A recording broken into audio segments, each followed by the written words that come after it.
यस्तो दामी दामी मसलाहरू सबै पाउँछ है गाइज। युरोप आएर झन् कालो भएको छ कि म त यार क्यालिफोर्नियामा कार्यरत हुनुहुन्छ भने चाहिँ मलाई त्यति हेल्प गरिदिन्छु भन्नुभएको छ। थ्याङ्क यू सो मच हाम्रो निशान्त श्रेष्ठ सरलाई। अर्को कुरा हाम्रो नेक्स्ट च्यानल पनि आइसकेको छ है। नेपालमा भए पो यसो बुढीलाई बुढी खाना बना भन्नुहुन्थ्यो होइन। ए बुढी भोक लाग्यो नास्ता ल्यायो होइन।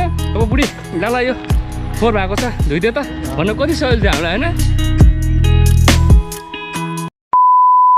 Hello everyone, what's up guys? Welcome back to another episode of Jeevan Rai from Prundu. Salute. So guys है चौक हामी चाहिँ अलिकति सामान किन्न म्यागजिन आइसकेका छौँ अनि धेरै कुराहरूको अपडेट गर्नुपर्ने थियो तपाईहरुलाई। मैले अब डेली भ्लग हाल्ने कोसिस गरेको है गाइज, बट यो बिचमा अलिकति गाह्रो भयो अनि त्यही भएर अलिकति केही डेली भ्लगलाई चाहिँ अपडेट गर्न सकिनँ गाइज है। अब आज चाहिँ यहाँनिर म्यागजिनमा आएको पहिला म्यागजिनमा सामान किन्यौँ अनि तपाईँहरूसँग गफसफ गर्दै फेरि फर्काउँला है। Let's see. ओहो के छ यस के सामान अब अनि धन्दाहरू ए के अरे मान्दाहरू आउँदैछ। ए गाडी भर्खर गाडी थियो हामीले निलो गाडी डिपार्टमेन्ट अलग हो।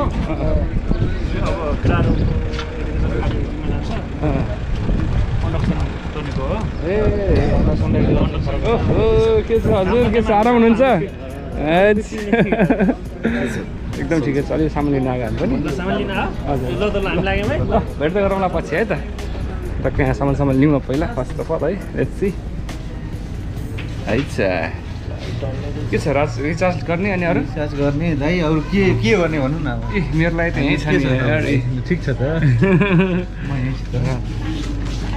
अरू के लानु छ के हेरौँ न लेट्स सी अरू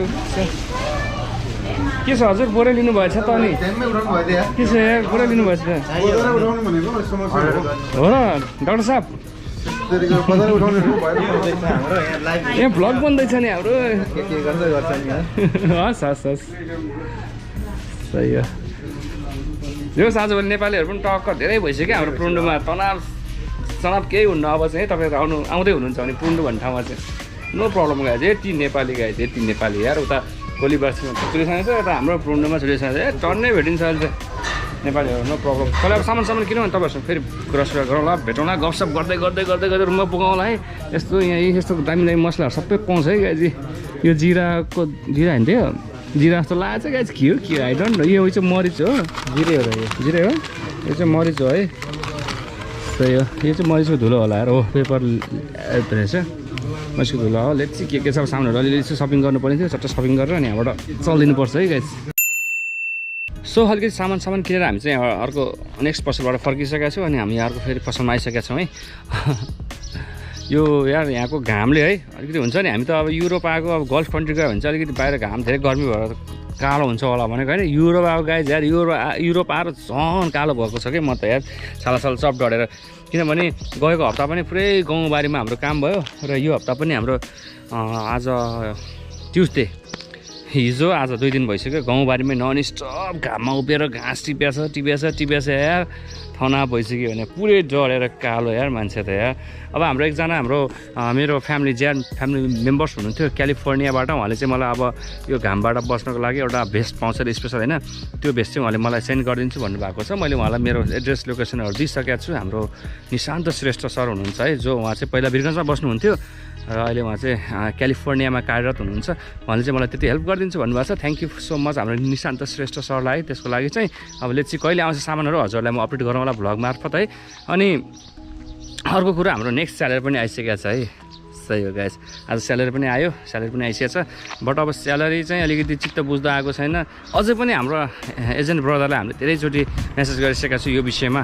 बट अहिलेसम्म केही हुन सकेको छैन भनौँ न। अब लेट्स सी आगामी दिनमा भइसकेपछि हजुर अपडेट गरौँला। स्यालेरी सेम हो गाइज योभन्दा अगाडि जति आएको थियो त्यति नै आएको छ। जुन कुरा अब हजुर हेर्न चाहनुहुन्छ भने मेरो योभन्दा अगाडिको केही भ्लगहरूमा हेर्नु होला। स्यालेरी आएको विषयमा मैले हजुरहरू अपडेट गरिसकेको छु है। सो अब हामी चाहिँ अलिक जुस लिएछौँ। जुस लिएर फेरि अब अगाडि बढ्नुपर्ने हुन्छ है बाटोमा। यस्तै चाहिँ यहाँको यो बाटोहरू कति देखाउनु तपाईँहरूलाई है। पुरुन्डु त देखाउँदा अब हजुरहरू हेर्दा पनि अब जस वाक्क भइसक्नु भएको होला होइन मेरो हिसाबमा। बट के गर्नु जीवन राईको अब डेली भ्लग छ छुट्याउनु त भएन है। अब डेली भ्लग छ बट यो 1-2 दिन चाहिँ मिस भएको है। किनभने प्रोग्राम थियो। प्रोग्रामको भोलिपल्ट एकदम थकाइ लागेको थियो। काममा ड्युटी पनि जानु पऱ्यो। ड्युटी गरेर आयो यस्तो थकित भयो अनि ढलेको सुते भयो गाइज यार। भ्लग गर्नै सकिएन। सो केही छैन अब चट्ट अब रुमसुम पुगौँ आजको अपडेट के हुन्छ हेरौँ चट्ट हामी चाहिँ अलिकति सामानहरू काचकुचु किन्न आएको अनि खानासाना अब हाम्रो यहाँको आशिष व्रतले बनाइसकेको छ है अब यो विदेशमा अब है यस्तै त हो नि सबै आफैले गर्नुपर्छ कडा सपडा धुनेदेखि लिएर खानासाना बनाएर खानेदेखि लिएर नेपालमा भए पो यसो बुढीलाई बुढी खाना बना भन्नुहुन्थ्यो होइन ए बुढी भोक लाग्यो नास्ता ल्याऊ होइन ए बुढी के छ सुकुटी चाउमिन मोमो भुटान ल्याऊ त ल्याऊ अनि यसो अलिक चिसो पनि ल्याऊ भन्नुहुन्थ्यो गाइज है अर्का देशमा आज अब कडा धुनु पऱ्यो भने पनि आफै धुनु परेको छ नेपालमा भएको बुढी डाला यो फोहोर भएको छ धुइदियो त भन्नु कति सहज थियो हामीलाई होइन त्यो चाहिँ होइन जो चाहिँ एउटा हामी चाहिँ विदेश आइसकेपछि त्यो कुरा चाहिँ एकदम हुन्छ नि महसुस गर्दैछौँ कि घरमा भएको फ्यामिलीलाई कति गाह्रो हुँदो रहेछ एउटा खाना बनाएर दिनलाई कडा धुनलाई होइन यो कुराहरूमा कति गाह्रो हुँदो रहेछ भन्ने कुरो चाहिँ हामी बुझ्दैछौँ कि जे होस् होइन कामको अनुभव भनौँ न यार अब यत्रो बाहिर आएको छ ड्युटी आफ्नो ठाउँमा छ ओ माई गड कति कराएको यार यो भटभटो यार गानै खाने गरी कराइदियो यार यहाँ टोक्ने जे होस् अब यस्तै हो सुख दुःख भन्ने जीवनदेखिमा आइरहन्छ गइरहन्छ नो प्रब्लम गाइज जे होस् अब घर नेपाल बस्दाखेरि आफ्नो फ्यामिलीलाई ए बुढी भन्न र काम लाउनु र अहिले आफै गर्नुमा कति फरक हुन्छ भन्ने कुरा यसो महसुस गर्दैछ हामी है अनि के छ इन्द्र भाइ कामको विषयमा के छ आज त्यही त हो नि जागा नि दुःख चाहिँ गर्नुपर्छ होइन गर्नु परिहाल्यो चाहिँ जहाँ गयो नि होइन काम भनेको त्यस्तै हो काम सहिलो के नै हुन्छ र होइन जहाँ नि यस्तो काम त कहीँ सजिलो हुन्न है तपाईँले युरोप भन्नुहुन्छ युरोपमा आएर चाहिँ तपाईँ के स्वर्गमा पुगे जस्तो महसुस गर्नु चाहिँ त्यो बेकार हो क्या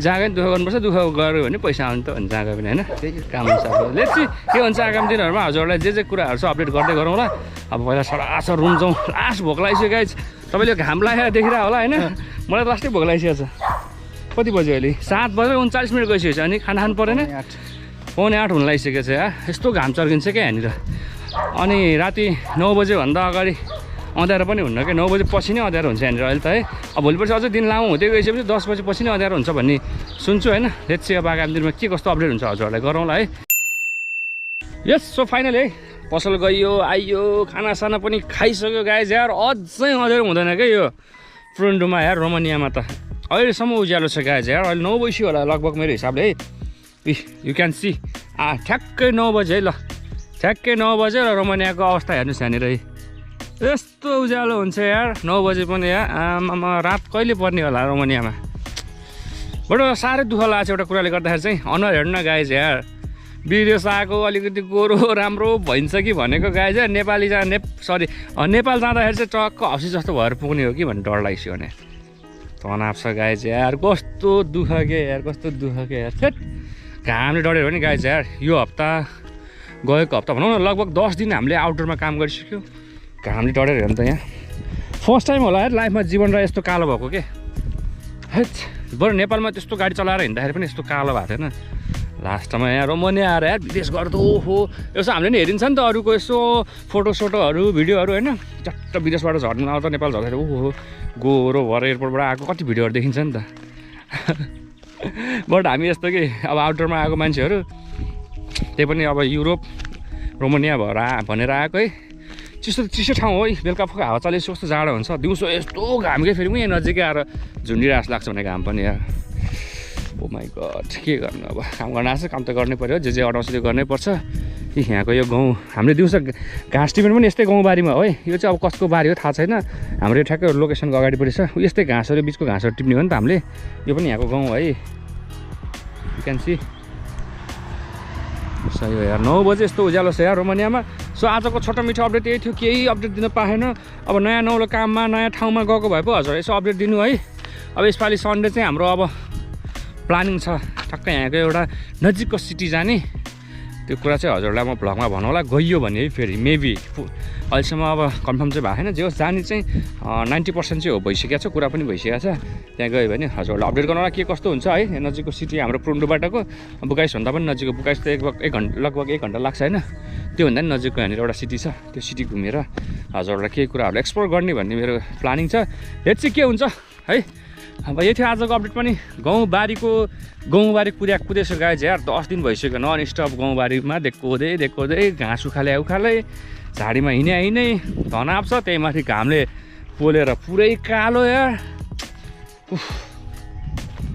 जे होस् यो हाम्रो सर यो गुलाबको फुलहरू देखेर चाहिँ एकदम आनन्द के अनि सेतो फुल चाहिँ के को रहेछ गाजी अलिअलि गुलाबकै हो क्या हो त यार रुख त गुलाबकै हो सही हो ओ माई गड सही बास्ना आएको छ अरे सेतो फुलहरू पनि टन्नै रातो फुलहरू पनि टन्नै थरीको गुलाबको फुल फल्ने कि यहाँनिर यार ओके गाइस यही थियो आजको छोटो मिठो अपडेट खासै केही थिएन सामान लिन गयो है डेली भ्लग अपलोड गर्ने भनेको एक दिन मिस पनि भइहाल्यो प्रोग्रामले गर्दाखेरि अस्ति यहाँ पुरुन्डुको डे अफ द भिलेज यो हाम्रो पुरुन्डुको दिन भनौँ न उत्पत्ति स्थापना भएको दिनको जुन कुरा हजुर मैले भ्लगमा दिइहालेँ भन्दा अगाडि भ्लगमा है अनि अब यसपछि अब भोलि फेरि के हुन्छ हेरौँ न बेलुकातिर अपडेट गरौँ होला भन्दै आजको भ्लगबाट चाहिँ छोटो मिठो अपडेटबाट चाहिँ बिदा लिन चाहन्छु thank you so much my JR family members अब आगामी दिनमा मैले अब हजुरहरूको यसो क्युएनए पनि गर्ने भन्ने प्लानिङ गरेको छु लेट्स सी कहिले हुन्छ हरेक कुराहरूलाई मैले यसो हजुरको नोट गरेर अनि यसो जवाफ दिनेछु भन्दै आजको भ्लगबाट चाहिँ बिदा हुन चाहन्छु okay bye see you next vlog lots of माया फ्रम जीवन राई फ्रम पुरुन्डु